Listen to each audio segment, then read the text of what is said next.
Good afternoon, everybody. We're going to take a look at the next section. So I hope you all are doing as well as can be expected. So I'll go ahead and launch right into it. Today we're taking a look at Gloria Anzaldúa. She's a specific author. We're using her work, I think, as a good measure of taking a look at the concept of intersectionality and more philosophical context, which I'll talk about as we go through this, the ontology of becoming. So, Gloria Anzaldúa, as you can see pictured here to the on your right-hand side of the screen, was a Chicana activist and writer. She is an academic activist who grapples in a text of Borderlands, which we'll take a close look at today, with being bicultural and having a marginalized identity and how that operates in contemporary America. Anzaldúa was writing this in the 80s, particularly she's using La Frontera, or the border, to talk about, at the most superficial level, or at the highest level, interactions between the United States and Mexico, particularly along the border. She's writing this in 1987, but as we kind of go into this, start seeing that her metaphor and her work, I think, is, and you could decide this for yourself, is perhaps as relevant now as it ever was. So we're taking a look at this and her work. And we'll do it a little bit differently today. I have in Canvas, I have this text posted, excerpts we'll be taking a look at later. And generally when we're in a face-to-face setting, we would be reading this as we go along. The way I wanted to present it here is I wanted to present Anzaldúa in her entirety, all the interesting things that I think she's doing. And then you'll have a chance to take a look at the text yourself and start pulling some of these themes out. So kind of the process of what we'll be doing today is I'll be giving a little bit of background on Anzaldúa herself and kind of go through 4 main points that I think she contributes to the discussion, specifically in sociology about intersectionality. But we'll also take a look at a YouTube clip of someone who summarizes her work as well. So we'll kind of go through all that, and then I'll list some passages for you to take a look at, which will be in our canvas on reading under Anzaldúa Borderlands. So you have a chance to take a look at it yourself. And that'll hopefully be kind of inspiration for you to take on and to look at your own reflection for the discussion board this week. Okay, so go ahead and start going into Anzaldúa's work. Anzaldúa uses the metaphor of La Frontera, or the border, to describe the experience of being part of 2 communities, but not feeling like she belongs to either. So this idea of intersection, a lot of what she talks about is the intersection between 2 identities. In the specific context of the border, she's talking about the identity being a citizen of one and not of the other. But she discusses this in a lot of different ways, and we'll go through each of these. She discusses her queer identity, a Latina identity, and connects it with the understanding of colonization and white supremacy. So we'll talk a little bit about that. She also describes the power of being associated with those who are able to enforce bordering. So in our hierarchy, those on top are able to most benefit from the idea of the creation of boundaries. But then she also shows the hope of being an intersectional identity. So I would see, on one side, she illustrates the power associated with policing identities, the ones who benefit most from marginalizing folks. And on the other hand, the possibilities of change associated with a new consciousness, or being the one that is at the middle of 2 different identities. So she's grappling with both. She both exposes the problems of the current system and then continues on to show the hope and possibility of change in the other system. So let's go ahead and take a look here. Okay, so overall, I'm going to cover some of the main themes of Anzaldúa's work, and I will have a few prompts, like I said at the end, 3 or 4 excerpts to take a look at, and then different questions associated with both. I think it's important, and I would argue, to take a look at Anzaldúa's own words, because of what I think she's interesting, specifically interesting and important, because she both does in function and form. So in function, she argues about the problems of white supremacy and colonization, about policing queer identities, about white supremacy and racism. But in form, she, while talking about this, does it in a different form that kind of transgresses the boundaries themselves. And she kind of does that. I'll go through these in detail later. Of history and biography, she mixes in theory, poetry, literature, narrative, and prose. She mixes all these different things all together, and also makes it bilingual uh, in the process of writing the book. So she goes through the whole thing. She actually opens up with a poem, which we'll take a look at, and which transgresses traditional academic ways of doing things, about having to be official and in looking one specific way. Because in a way, she's, while doing it in this different way, is arguing that this is a part of the problem. So she proposes a different form, a different way of thinking about it. So let's go main points that we'll cover. These 4 different bullet points also are shown in the excerpts we'll look at later. Number 1, nature versus humanity. So looking at a long scope of history, so seeing things in the infinite rather than just a limited contemporary view. So maybe looking at things from grand history rather than small histories. The second part, her style is the intersection of academic and transgressive spaces. So she does both. The third theme we'll take a look at is colonization and immigration. Specifically, this idea of a hierarchy of race and citizenship, and also several other hierarchies she points out. And finally, she points out these 3 problems, and at the very end, she has this new framework that she proposes, which is really, really important. Being versus becoming, sort of philosophical context. We'll talk about a little bit and see what y'all think about that. Okay, so let's go off to the first one. The first one is nature versus humanity. So there's a long scope of history rather than a limited contemporary view. And this looks maybe most apparent when you look at the first excerpt, in the sense that she starts really showing man-made oppressions, such as the border being made by an actual physical fence, versus how nature itself transgresses or transcends any of these sorts of borders. So the long scope of history versus the limited contemporary view. So the questions to consider here, really, you can pause or think for yourself what you think about this conversation we normally have. So what is the status of history? So questions I would think about here is, what has your experience been of history so far?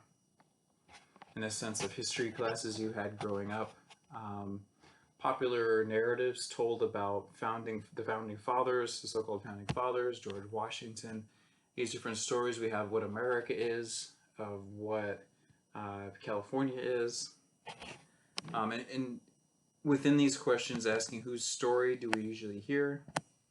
So is it the story of the most marginalized voices, or is it rather stories of presidents and singular leaders?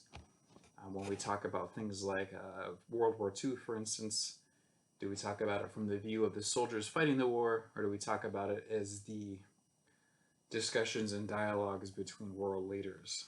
So whose story is told, and who does the telling? And even more specifically, how does media, film, art, or music, etc. depict history? So when we're seeing history portrayed on movies and film, how is history shown?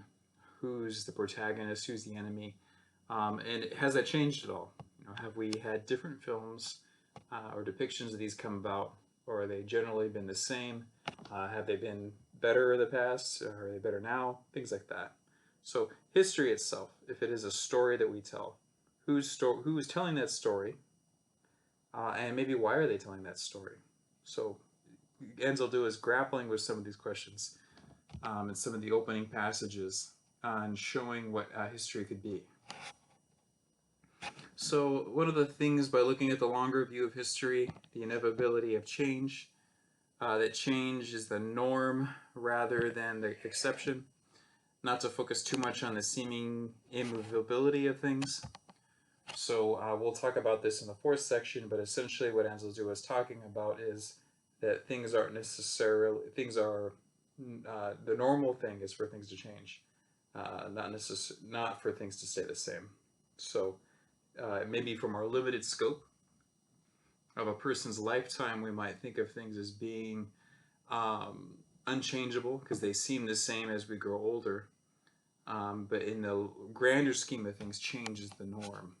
So this is where Anzaldúa, an important aspect of what she's doing, gets the idea of not just focusing entirely on the material conditions of things, however, that perceptions and the sense of the problem plays a role. The perception is a central key, a central part and key aspect of what change is. So she would argue not entirely does change come about by material things. It's not just about someone's class or identity, but it's how we perceive things too. So a big portion of this then is we can't really imagine a new world if we have not developed personally, if we have not developed socially, and if we have not developed our consciousness for the view of a new world.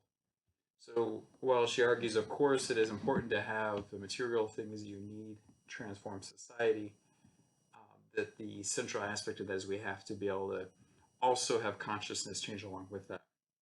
So the first few parts of this are going to be describing the obstacles that we've understood, and the final aspect is saying, where do we get this new consciousness and what does it look like? And throughout, she's experimenting in form with what that new consciousness might look like demonstrated. So before we go into that section, and intuitively, how does this seem to you? Do you buy into this idea that consciousness is one of the key aspects of change? Does this understanding or awareness of a situation affect all of it? Can we imagine a new world? And with this utopian vision, can we think of how we might actively change the world? So if we have this view of utopia, like we've talked about in previous class sessions, is it enough just to have it like that, or do we need, is it material the only thing that's really important? Does imagining change but a little part of it? So which do you tend towards? Do you think that it is consciousness, like Anzaldúa will begin to argue, or do you think it's simply the material conditions are really the most important thing, and maybe consciousness plays a small aspect of it? So how do you feel about this idea? What does your gut tell you about it? Okay. So I've been talking a lot about this different style that she talks about, the intersection of academic transgressive spaces. So part of what she does is she's engaging with the form of transformation. So not only is she talking about how consciousness needs to be different, how consciousness needs to change, but she talks about, she demonstrates it. So you'll see as she goes through it, she mixes academic with personal. She transgresses the proper academic form and includes the personal as well as autobiographical. And you'll see her actually switch between poetry, going into a history of her family, and mixing that in with the history of a state or region, going into even grand histories about the foundations of civilizations. And she mixes all these things together fluidly, which gives the effect of an overall demonstration of an idea rather than a specific linear version of it. So by mixing her history with family history and genealogy, she transgresses the traditional form and demonstrates what it might look like to have a little bit more fluid consciousness. And we'll go into more specifics what that looks like. So before we go into what that looks like, what sorts of consequences do you see with that? Does such a style have on academic writings? Is this transgressive? Do you think it's enough just to change form? Or do you tend towards the idea more that it has to have a little bit more substance to it and engage critique with things? So, or do you think that the form itself is maybe one of the most important ways of not only as personally challenging the way things are, but maybe as helping other people too? So how does this sit with you? Kind of pausing on each of these sections for you to maybe think about it, how you feel. How does this idea sit with you? Okay, so the next sections here. The third section she talks about is colonization and immigration. And she talks about this intersections of immigration and colonization and how that helps create the hierarchy of race and citizenship. So we've seen a major focus of Anzaldúa's work is unsettling hierarchies, generally binaries, so citizen, non-citizen, masculine, feminine, and trying to come up with something, or she's working towards something more fluid understanding of self, society, and history. She really does this through her style, but she also directly confronts the binaries by any means at her disposal. So over here are traditional hierarchies that we've talked about in our class. And generally here, it's maybe citizens on top and non-citizens on the bottom. We might think of, in the context of race, whiteness on top and non-whiteness on the bottom. So these binaries that are created in society, which she reveals through a historical lens, are created over time. So part of what she does like this, and she uses several passages, and you'll see it when we take a look at it. She provides a jarring alternative lens from which to see the effects of colonization in American history. So not only does she look at broad narratives, but she looks at personal narratives of her family's history, about how nature itself is the longer form of history versus the shorter form of history. And in particular, she highlights particular aspects of white supremacy and its role in justifying hierarchies.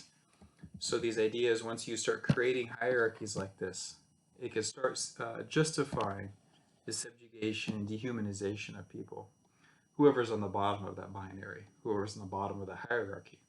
So she identifies this as one of the essential problems of the way of thinking we've been forced into, that academia does, but also just the way we're brought up with this kind of binary view of history.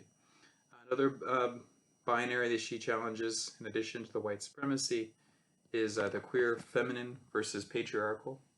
So one of the other binaries we take a look at, if we're to take a look at the triangle again, is masculine on top and feminine on the bottom. Not as something inherent, but just as the way we're brought up in society. This hierarchy is reinforced over time and space, reinforced in schooling, religion, family structures, political structures, social structures.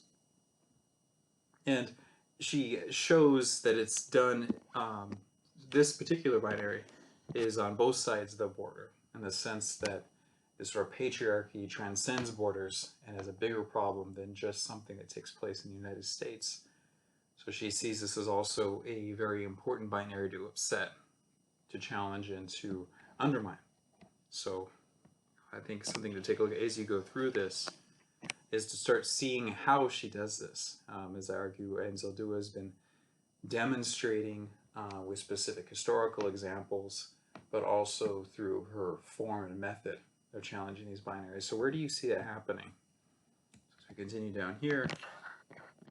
This is the final section, and this is the section that I think you want to spend the most time on as you go through the actual text. So I want to give you a little bit of a philosophy background here on what I'm talking about is becoming versus being. So this is a consequence of her framework. And she goes on to describe a new way of being or understanding in the final section, which I think you'll have to engage with yourself. But one of the really primary points that she's driving home here throughout the whole text, she's been talking about this, is challenging these binaries by proposing a new fluid or border identity. She calls it a mestiza. It's a binary that is challenged through fluidity, through constant motion, rather than a fixed or set way of understanding. So if you think about something as being on top here versus becoming, you might think of being as something that's static. Like if this is somebody's identity here, it's a static identity. Whereas becoming is something that's an ongoing, or it's a process. So being is something, becoming is maybe more like a spiral shape. It's an ongoing identity. It's an ongoing process. Whereas being is something that's simply just static. It stays the same. And I think maybe a best way to describe this is I think maybe we are, in our current contemporary society, maybe more apt to understand what becoming means versus maybe previous generations. So in previous generations, maybe when society was a little less connected, and I think communication and technology has a big part to do with this. It might be easier to understand identity as being static. Um, I am a certain person when I grow up, and I generally stay the same throughout my whole life. Maybe slight changes based on some experience, but essentially my identity is a solid state, stays put. Whereas now in contemporary society, it seems easier to understand this idea of identity isn't static, but it's ongoing. It's a spiral. It's constantly changing. And I think we've talked about this a little bit insofar as what we talked about social media identities. So for instance, I could simultaneously be multiple persons. I am a person that I am in the classroom. I may be a teacher. On my different social media accounts, I might be completely different people. I'm a different person with my family. I'm a different person over my phone. So I could simultaneously be multiple things at the same time. And I may be a different person, depending on the context, depending on how I'm feeling, depending on the state of society. So this idea then that Anzaldúa is trying to emphasize, like she's been talking about throughout, is that change is the constant. It's this constant spiral. Our identity is never fixed, it's always moving. So she gives several examples of this, and you'll see how she does it a lot more beautifully than simply stating becoming. But this idea of an ontology of becoming or being, the cyclical development versus a traditional static person, has the effect of unsettling binaries. So if we look over here a bit, this sort of being identity, it's a lot easier to support something like this, a hierarchy, if things are static. So that way a person on top is always on top, a person on the bottom is always on the bottom. Whereas a becoming identity, it's much harder to support something like this. This framework is always shifting, so you get something maybe a little bit more of a circle, or maybe if you think of it more as a spiral. Society itself looks a lot different. Society looks static because the individual doesn't change. Whereas in this one, society is changing constantly because the individual is always changing.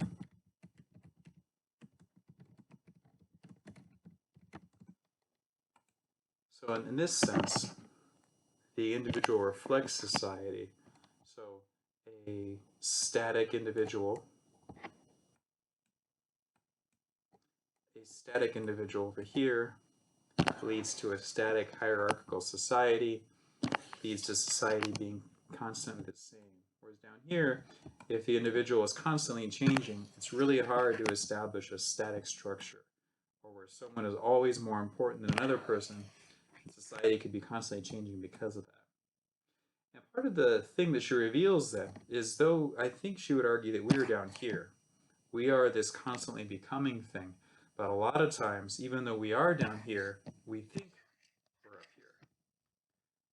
here. Based on maybe our schooling, our religion, our family structure, our social structure, we are becoming, but we are in a constant state of thinking that we're being. So we as individuals are constantly becoming,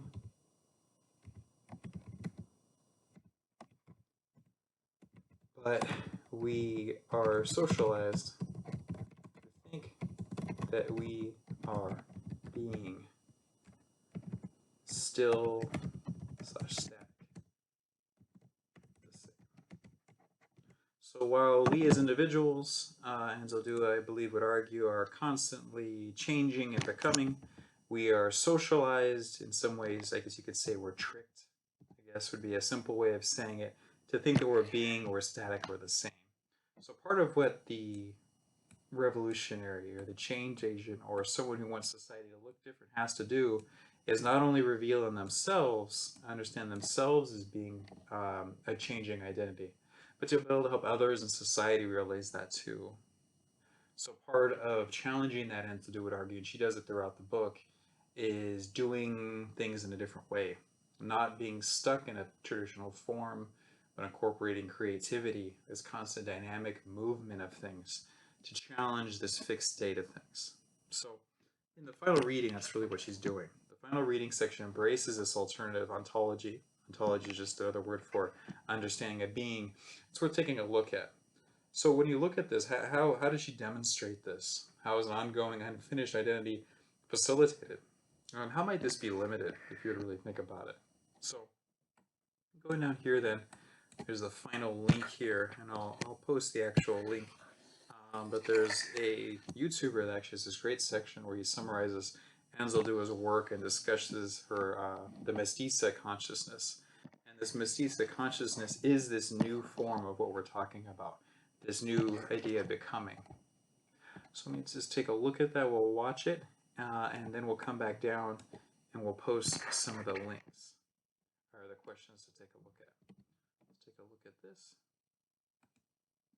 And I'm Latinx. Specifically, I identify as Chicanx. Chicanx, or Chicano-a, is a reclaimed term used by people of mixed indigenous and European descent. I specifically use the word with the X spelling for the ch sound because it more closely identifies the user to indigenous roots. I also use the X at the end of the word to reject European gender roles. Didn't know I was so exhaustingly queer now, did you? But prior to the popularization of the term Chicano, mestizo was widely used, and for the most part it still is pretty common. Like, I don't not identify as mestizex, I just prefer Chicanx. Mestizo and mestiza are the words for mixed in Spanish, typically used to mean someone of mixed native and European heritage, much like Chicano or Chicana. So, why am I talking about any of this? Well, it's because it's National Hispanic Heritage Month, a month that is in need of an updated name, but I still appreciate the sentiment. Now, during Hispanic Heritage Month, we typically learn about some very important Latino figures, like Cesar Chavez and Gloria Estefan. No, really, she's on the page this year if you navigate to the website. I'm not sure why. We don't typically go over the lesser known figures or the more controversial ones. That's why today I'm going to talk about a figure that not many have heard of outside of academia, Gloria Anzaldúa, and her concept of mestiza consciousness.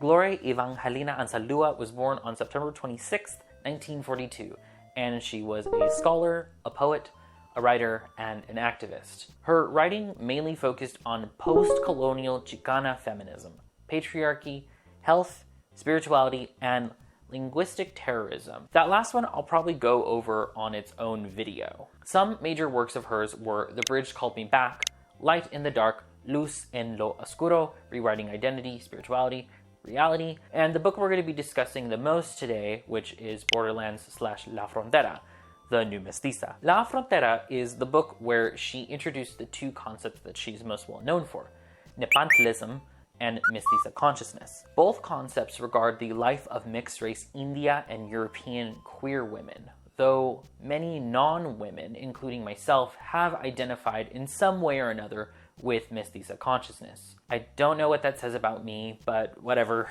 I guess I'm canceled yet again. You all just keep canceling me in these videos, but you keep coming back to them, so I guess I'm your problematic fave. Nepantlism comes from the Nahuatl word nepantla, meaning the middle. She would use this term to describe her experience as a queer Chicana woman. Nepantleras are threshold people. They move within and among multiple, often conflicting worlds and refuse to align themselves exclusively with any single individual, group, or belief system. Mestiza consciousness is a much more difficult concept to define, but it can be more or less thought of as a survival strategy and a tolerance for ambiguity between being too Indian for Mexicans, too Mexican for Anglos, and too female and queer for any group. La Mestiza constantly has to shift out of habitual formations, from convergent thinking, analytical reasoning that tends to use rationality to move towards a single goal, a Western mode, to divergent thinking, characterized by movement away from set patterns and goals and towards a more whole perspective, one that includes rather than excludes. The new Mestiza copes by developing a tolerance for contradictions, a tolerance for ambiguity. She learns to be an Indian in Mexican culture, to be Mexican from an Anglo point of view. She learns to juggle cultures. As a queer Chicanx, I can really relate to this concept, in particular because I'm still not very clear as to what indigenous group I belong to, other than it was probably a northern Aztecan-speaking people. But my dark skin makes me too foreign for white America. My inability to speak Spanish makes me too güero for Mexicans, and the fact that I can't name what group or groups of indigenous people I came from makes me very uncomfortable and reluctant to just include myself in native culture. Anzaldúa felt very similarly. As a mestiza, I have no country. My homeland cast me out. Yet all countries are mine because I am every woman's sister or potential lover. As a lesbian, I have no race. My own people disclaim me. But I am all races because there is the queer of me in all races.